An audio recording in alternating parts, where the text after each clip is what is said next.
Welcome back, everyone, to another episode of Kingdom of Dreams podcast, the making of stories. I'm your host, Jawad Mir. On today's episode, I have a guest who I've had the pleasure of speaking to last year for Masters of Air, VFX supervisor Stephen Rosenbaum. On today's episode, he's here to talk about one of the most underrated films, a classic, James Cameron's The Abyss. While there were several VFX shots, but one of the VFX shots that changed the course of history for the films that we see today was the tentacle scene, the water tentacle scene, which interacts with the characters. And I also spoke to him about a bunch of other films, which I'm going to split into different parts. So in the next couple of weeks, there will be T2, Terminator 2, by James Cameron. Then after that couple of weeks, it'll be Jurassic Park. And then following that, it will be Robert Zemeckis' Forrest Gump. Without further ado, here's my conversation with VFX artist Stephen Rosenbaum. I'll tell you a little bit about The Abyss. It's probably one of the, for me personally, it's probably the most underrated James Cameron film to date, in my opinion, because not many people talk about it, but it's one of the most unique films that has come out on the subject that it is about.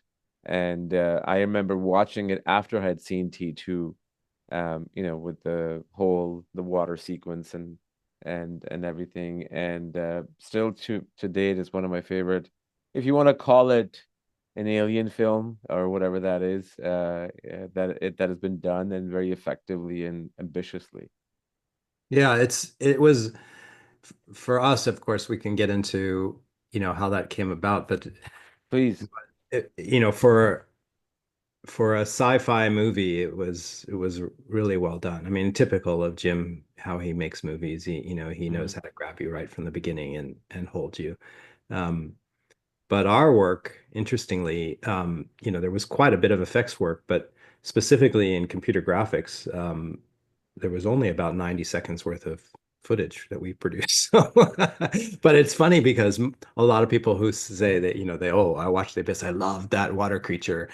It was really just a minute and a half worth of our work.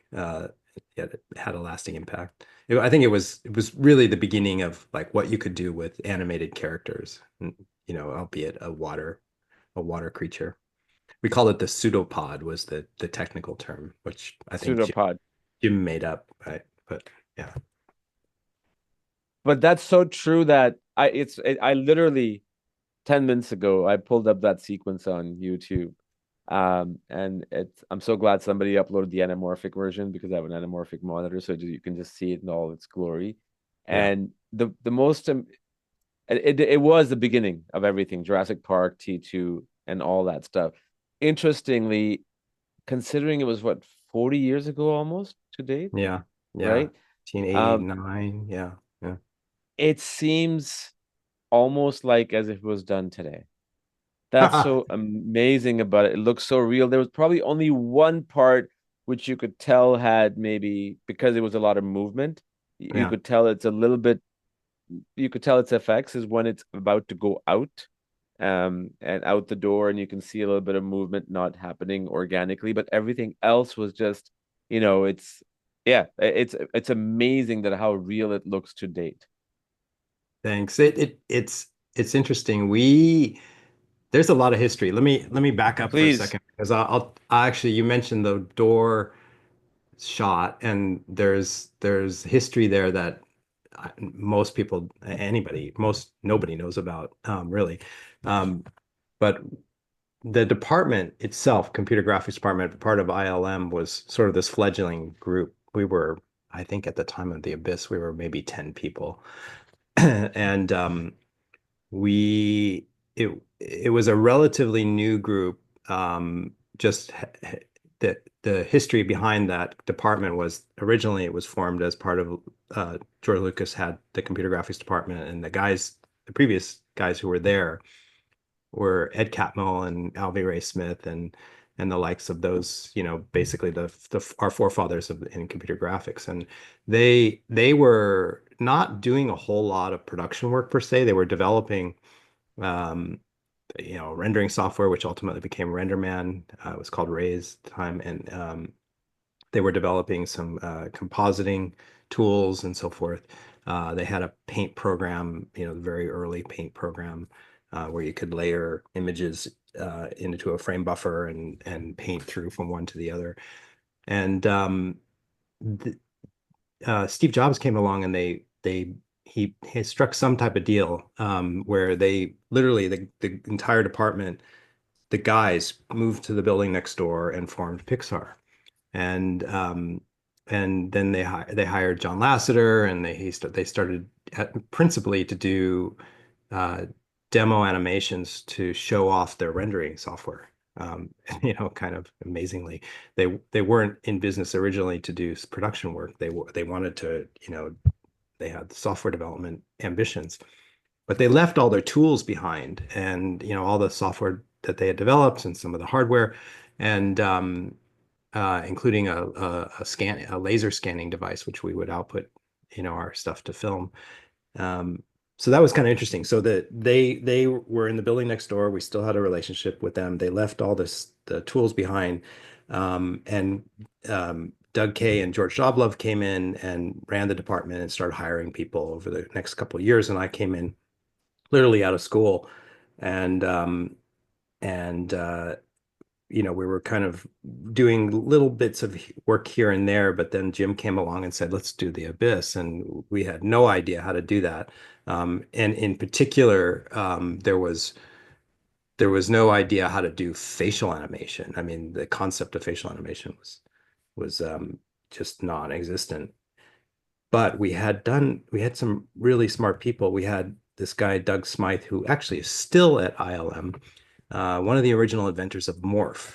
If you remember Morph, how popular it became in the 90s. Everybody's got a Morph stuff. Like, we still use Morph to this day, but it's not, it just doesn't have the amazement that people are feeling. It's kind of, you can do it now on your phone.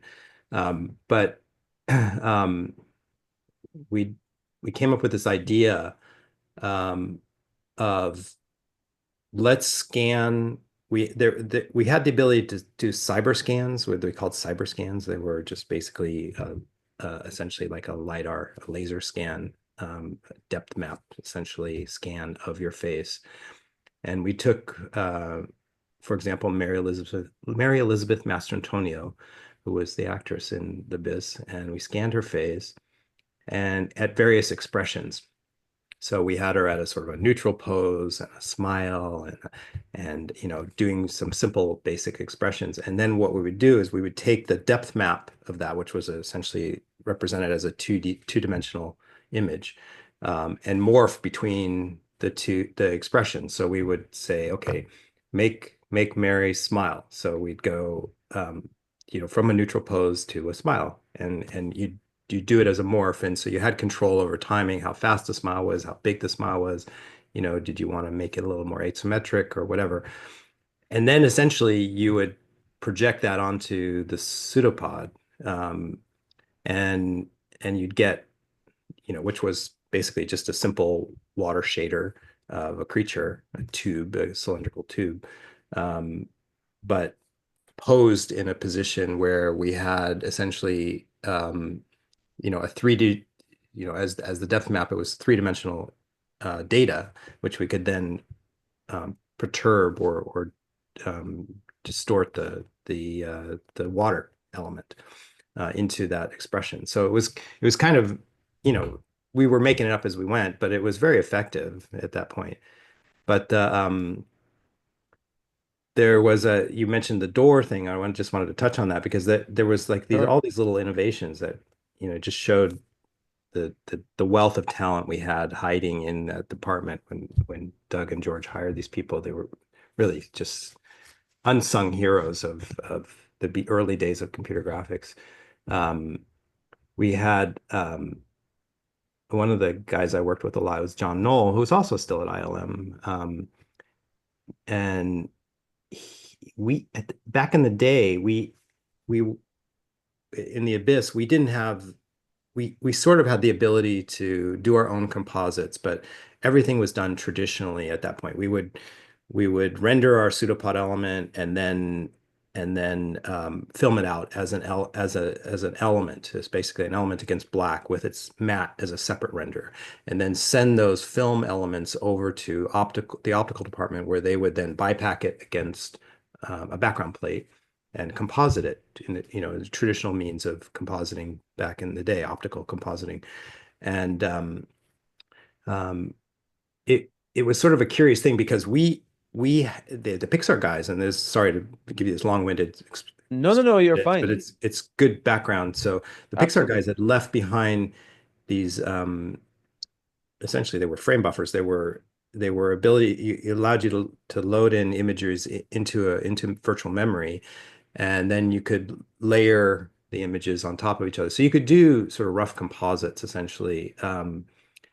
But we didn't have real control over matting, and that was a sort of a big fundamental problem. So when you talk about like the door, where the pseudopod moves in through the door from behind the backside of the door, so it needs to be matted out behind that, or at least the backside of it, and then move out, and then it backs back out and it disappears. So that's all part of the matting. It needs to be behind the door, and then in front of the door, and then behind the door as it exits.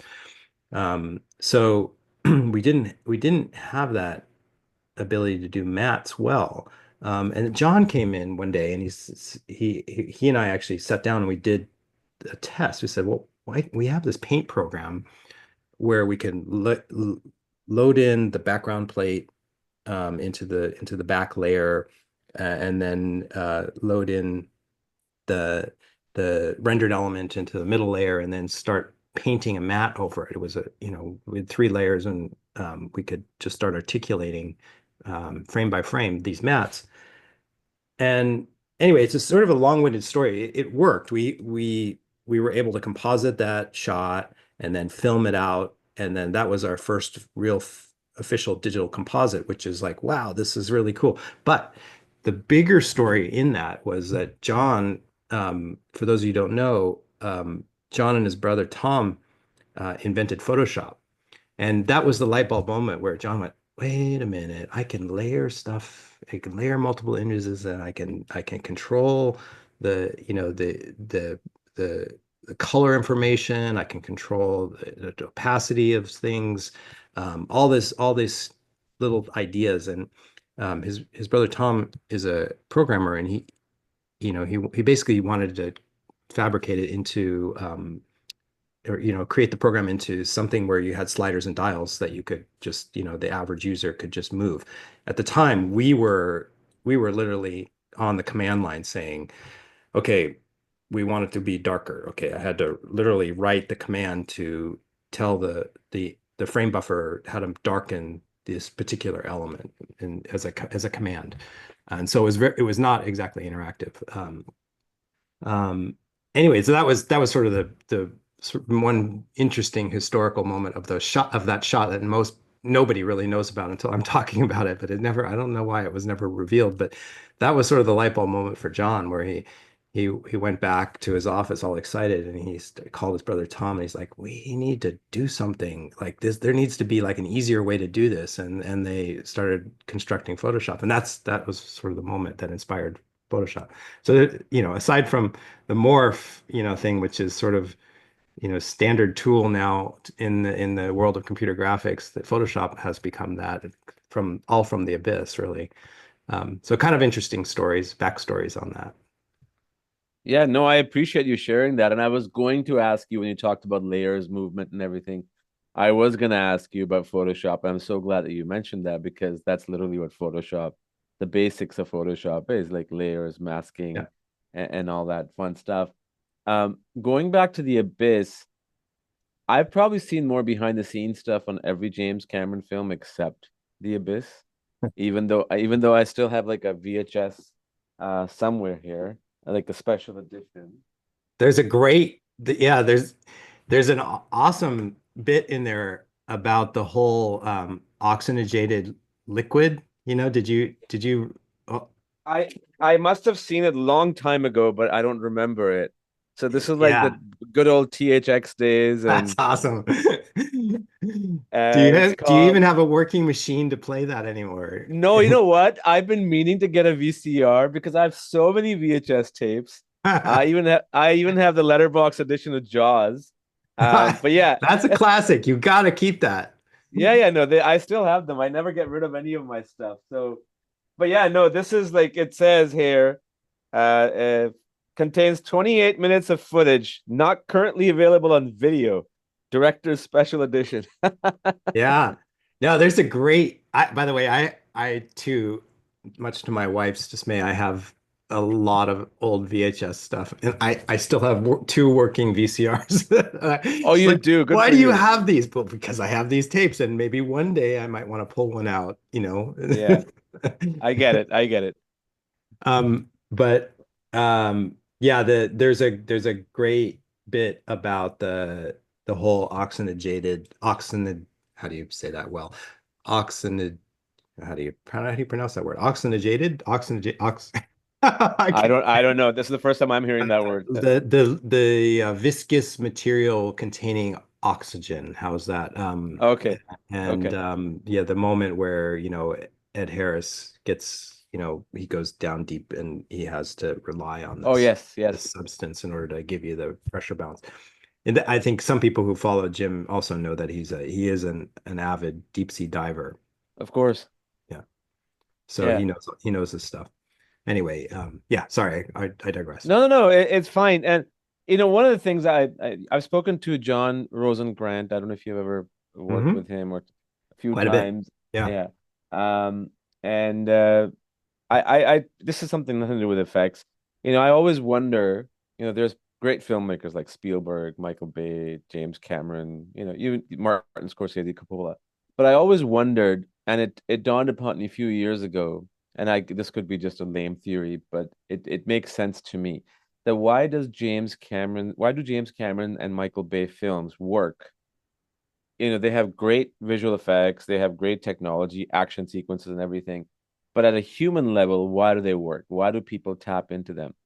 And if you look at James Cameron films, Linda Hamilton plays a waitress, oil drillers in The Abyss, a high school student in Terminator 2. Yeah. DiCaprio plays like an average poor boy. Yeah. And it's just that relatability that can tap into the average human being. And Yeah. then it pulls you in through that realm, and then everything else is grand around. Yeah. It's very true. He is very good with characters, and developing their personalities as likable characters. But I Yeah. think the other variable with Jim is that, most people associate Jim's movies as, um, big effects movies. Yeah. But the thing about them is that they're not gratuitous visual effects movies. They're visuals that support his narrative. And whenever that strays, he is about, he has his moments where he's like, this has to be the biggest friggin' effect you've ever seen in your life. And, for that moment, but it's appropriate as supporting the narrative. So he's always very attentive to that. And his ability to choreograph action, I think, is also really, Yeah. underrated. He's exceptionally good at that. I've worked with him on a few shows, and you know, each time, particularly the last show I worked with him on, you get into you start thinking, okay, well, how would I do this? I do da da da da da, da, and then you start imagining visualizing it in your head, and then he comes up with something that's like 10 times better, and you go, oh, wow, that's just genius. It's really he just sees it very clearly. He's very, very smart guy. Yeah. Yeah. He is for the Abyss, uh there was that 90-second sequence that we just talked about. But then that next set of, if my memory serves me right, the next set of effects do not come until like the last, 15, 20 minutes of the film. Yeah. Did you and your team had a lot to do with that or little or No, we only focused on the pseudopod, so it was okay. just that time there. Um, I can connect you with other people that did work on it. Actually, my Yeah, neighbor. that's fine. Yeah. Absolutely. We can do that, but I was just wondering if you did so we could talk about it. But let's move from that to Terminator 2. because Wait, it's there's I have one story please I have to relay sure. on this that is sort of like I think your viewers will laugh at because this is it just sort of it really dates the show in terms of what we were capable of. First of all, for those computer geeks out there, we were using VAX 850s, I think. And so if there were basically there were supercomputers, or not even supercomputers, they were just, I mean, what were they? They were just Like for my 486, what the was it regular called? mainframe computers Yeah. that had like 850 megabytes of disks on them, giant washing Yeah. machines, and you would spin it down and you'd lift it out and you do. Anyway, it was pretty crude back in those days, but we also were really young and naive on how to interface with like Jim Cameron, and so we would we would do these animation tests. Steve Williams was our first animator, and he did the animation for the pseudopod. And we would send these tests to Jim on a 3/4 inch tape. So we'd you know record it and Yep. then send it FedEx, and then it would get he would fax back a response. And you know, it, he would literally scribble some notes down and then you'd send it through and we'd all hover around the fax when because it would make a sound, beep, it's going to come. Oh, the fax is Jim's responding, and we get the notes. Um, but this one time we sent an animation test of the pseudopod, and this is Jim's sense of humor. So he faxed back the note and it's coming through. And if for those of us that are old enough to remember faxes, it's painfully slow, right? It's like Oh yeah. paper coming out is like that type of thing. And so it's coming out where there's like five of us hovered around the fax machine excitedly waiting for his notes, and it's coming through and it says looks, you just wrote on one piece of paper in big pen, looks like coming through a big dick. So that was his notes to us, basically. Okay, I guess he doesn't like that, so we have to work on that.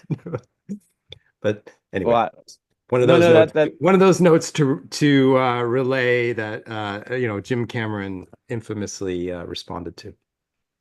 well, he's a very upfront and straightforward guy, and he would say things that as he feels he wants to, say that. He's actually originally from where I am from. He used to be a truck driver in I know in Ontario. I don't know if he was in Yeah, Toronto, but probably yeah. yeah, And yeah. look where he is now. Yeah, yeah, yeah. He still talks about life in Canada near the falls, and I think he grew up around there, right? Niagara Falls, yeah, yeah, Yeah, probably like Fort Erie, Niagara Falls, or St. Catharines could be that. yeah, Uh, but now he's in all the way in New Zealand, the other part of the world. yeah, Uh, yeah. but no, thank you so much for literally like sharing all these stories because Abyss, like I said, is like one of the most underrated Cameron movie, and I think it was the one of the reasons Titanic happened is because of the Abyss, because of his Hmm. experience. Because I think Abyss was more of a difficult shoot. I don't know. I'm just guessing because of its time and because of giant water tank that they had to build and everything. Yeah, Um, than Titanic probably was, but obviously yeah. Titanic was more expensive.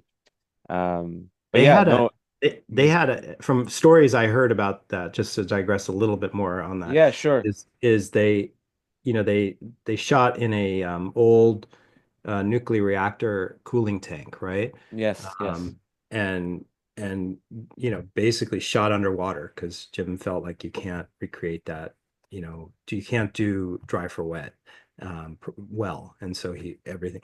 But I remember talking to one camera guy, and he was like, "Yeah, you just the hours are so long underwater," and he would literally like. And the water temperature was warm, of course, while they were shooting. So he said there were occasionally he would just drift off to sleep underwater.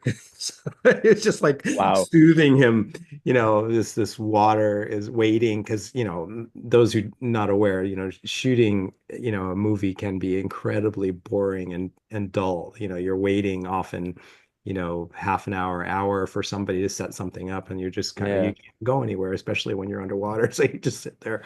Anyway, go on. Sorry. No, no, no. That makes. I'm glad you said that because nowadays you can probably set up 10 different cameras in 10 different corners of a water tank or a swimming pool without them being visible to each other.